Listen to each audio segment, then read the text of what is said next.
of transmission is using rapid tests. We now, at least in Ontario, for a long time it was difficult to get one. Now it is a little bit more widely available, but there are concerns about how effective these tests are picking up this variant.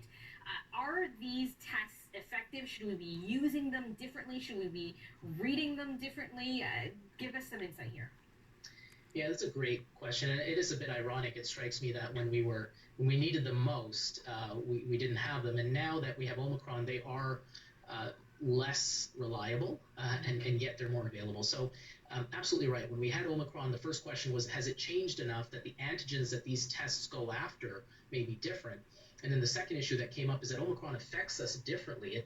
It doesn't seem to hang out in the nasal cavity as much. It likes to hang out in the throat and the mouth more so. And so if you're doing a nasal swab, which was what we did originally with these tests, it's going to be less accurate. In fact, there was a review done in February by the Ontario Science Table that suggested that the sensitivity of these tests for Delta was at around 80%, but the sensitivity for Omicron was below 40%. So it means you will miss this often with the rapid antigen test. One of the ways you can improve that, I think you mentioned, is by swabbing more areas. So actually swab the back of your throat, swab your tonsils, swab your cheek, then swab your nose.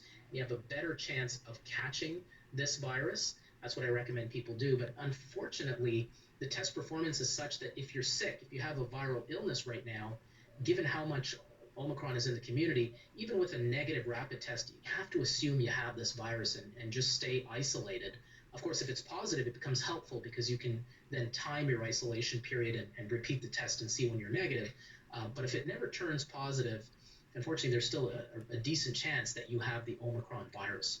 All right, some useful advice there. Dr. Samir Gupta, Canada Tonight's medical contributor in Toronto. Thanks so much.